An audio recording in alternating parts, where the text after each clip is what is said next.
ঠাকুর শ্রীরামকৃষ্ণ বলিতেন, ওসব পথ ভালো নয়, নোংরা পথ। ঠাকুর কোন পথকে নোংরা বলেছেন? জানতে চান কোন পথকে নোংরা বলেছেন? তাহলে শুনুন এই ভিডিওটি। নমস্কার, সঙ্গীতাস অডিও চ্যানেলে আপনাদের সকলকে জানাই স্বাগত। আপনারা শুনছেন শ্রীম কথিত শ্রী শ্রী রামকৃষ্ণ কথামৃত পাঠ। আজ আমরা পাঠ করব শ্রীম কথিত শ্রী শ্রী রামকৃষ্ণ কথামৃতের পঞ্চম ভাগের পরিশিষ্ট থেকে নবম পরিচ্ছেদ। এই পরিচ্ছেদে আছে স্ত্রীলোক লইয়া সাধনা বা বামাচার সম্বন্ধে ঠাকুর শ্রীরামকৃষ্ণ ও স্বামীজির উপদেশ। আপনারা মনোযোগ দিয়ে শ্রবণ করুন, আশা করছি ভালো লাগবে। জয় ঠাকুর। স্ত্রীলোক লইয়া সাধনা বা বামাচার সম্বন্ধে ঠাকুর শ্রীরামকৃষ্ণ ও স্বামীজির উপদেশ। স্বামী বিবেকানন্দ একদিন দক্ষিণেশ্বর মন্দিরে ঠাকুর শ্রীরামকৃষ্ণকে দর্শন করিতে গিয়াছিলেন। ভবনাথ, বাবুরাম প্রভৃতি উপস্থিত ছিলেন। 1884 খ্রিস্টাব্দের 29শে সেপ্টেম্বর। ঘোষপাড়া ও পঞ্চনামী সম্বন্ধে নরেন্দ্র কথা তুলিলেন। জিজ্ঞাসা করিলেন, স্ত্রীলোক লইয়া তারা কিরূপ সাধনা করে? ঠাকুর নরেন্দ্রকে বলিলেন, তোর আর এসব কথা শুনে কাজ নাই। কর্তাভজা, ঘোষপাড়া ও পঞ্চনামী আবার ভৈরব ভৈরবী এরা ঠিক ঠিক সাধন করতে পারে না, পতন হয়। ওসব পথ নোংরা পথ, ভালো পথ নয়। শুদ্ধ পথ দিয়ে যাওয়াই ভালো। কাশীতে আমায় ভৈরবী চক্রে নিয়ে গেল। একজন করে ভৈরব, একজন করে ভৈরবী। আমায় আবার কারণ পান করতে বললে। আমি বললাম, মা, আমি কারণ ছুঁতে পারি না। তারা খেতে লাগলো। ভাবলাম এইবার বুঝি জপ ধ্যান করবে। তা নয়, মদ খেয়ে নাচতে আরম্ভ করলো। ঠাকুর নরেন্দ্রকে আবার বলিলেন, কি জানো, আমার আবার মাতৃভাব, সন্তান ভাব। মাতৃভাব অতি শুদ্ধ ভাব, এতে কোনো বিপদ নাই। স্ত্রী ভাব, বীর ভাব বড় কঠিন, ঠিক রাখা যায় না, পতন হয়। তোমরা আপনার লোক, তোমাদের বলছি। শেষ এই বুঝেছি, তিনি পূর্ণ, আমি তাঁর অংশ। তিনি প্রভু, আমি তাঁর দাস।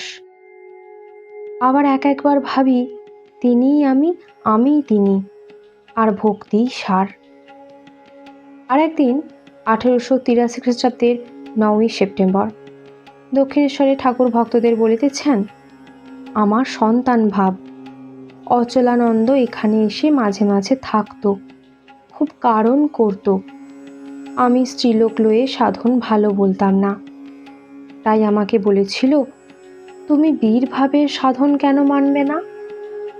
তন্ত্রে আছে, শিবের কলম মানবে না?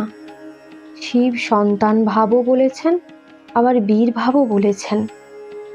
আমি বললাম, কে জানে বাবু, আমার ওসব ভালো লাগে না, আমার সন্তান ভাব।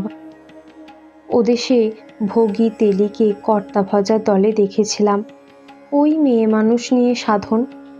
আবার একটি পুরুষ না হলে মেয়ে মানুষের সাধন ভজন হবে না। সেই পুরুষটিকে বলে রাগ কৃষ্ণ। 3 বার জিজ্ঞাসা করে, তুই কৃষ্ণ পেয়েছিস? সেই মেয়ে মানুষটিও 3 বার বলে, কৃষ্ণ পেয়েছি। আর একদিন 1884 খ্রিস্টাব্দের 23শে মার্চ ঠাকুর শ্রীরামকৃষ্ণ রাখাল রাম প্রভৃতি ভক্তদের বলিতেছেন, বৈষ্ণবচরণের কর্তাভজার মতো ছিল। আমি যখন ও দেশে শ্যামবাজারে যাই, তাদের বললাম, এরূপ মত আমার নয়, আমার মাতৃভাব। দেখলাম যে লম্বা লম্বা কথা কয়, আবার ব্যভিচার করে। ওরা ঠাকুর পূজা, প্রতিমা পূজা লাইক করে না, জীবন্ত মানুষ চায়। ওরা অনেকে রাধাতন্ত্রের মতে চলে। পৃথিবীতত্ত্ব, অগ্নিতত্ত্ব, জলতত্ত্ব, বায়ুতত্ত্ব, আকাশতত্ত্ব, মল মূত্র, রজ বীজ, এইসব তত্ত্ব। এসব সাধন বড় নোংরা সাধন, যেমন পায়খানার মধ্য দিয়া বাড়ির ভিতর ঢোকা। ঠাকুরের উপদেশ অনুসারে স্বামী বিবেকানন্দও বামাচারের খুব নিন্দা করিয়াছেন। তিনি বলেন, ভারতবর্ষে প্রায় সকল স্থানে, বিশেষত বাংলাদেশে গুপ্তভাবে অনেকে এরূপ সাধনা করেন। তাহারা বামাচার তন্ত্রে প্রমাণ দেখান। ও সকল তন্ত্র ত্যাগ করিয়া উপনিষদ গীতাদি শাস্ত্র ছেলেদের পাঠ করিতে দেওয়া উচিত।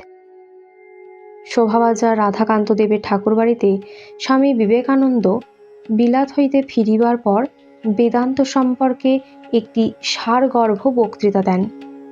তাহাতে স্ত্রীলোক লইয়া সাধনার নিন্দা করিয়াছেন। 1886 খ্রিস্টাব্দে কাশীপুর বাগানে ঠাকুর শ্রীরামকৃষ্ণ যখন পীড়িত হইয়া আছেন, নরেন্দ্রকে একদিন ডাকিয়া ঠাকুর বলিলেন, বাবা, এখানে যেন কেহ কারণ পান না করে। ধর্মের নাম করে মদ্যপান করা ভালো নয়। আমি দেখেছি যেখানে ওরূপ করেছে সেখানে ভালো হয় নাই। এই ভিডিওতে আমরা শুনলাম স্ত্রীলোক লইয়া সাধনা ও বামাচার সম্বন্ধে ঠাকুর ও স্বামীজির উপদেশ। যদি এই ভিডিও আপনাদের ভালো লাগে তাহলে চ্যানেলটি সাবস্ক্রাইব করতে ভুলবেন না। শেয়ার করে আরও প্রচুর মানুষকে শোনার সুযোগ করে দিতে পারেন।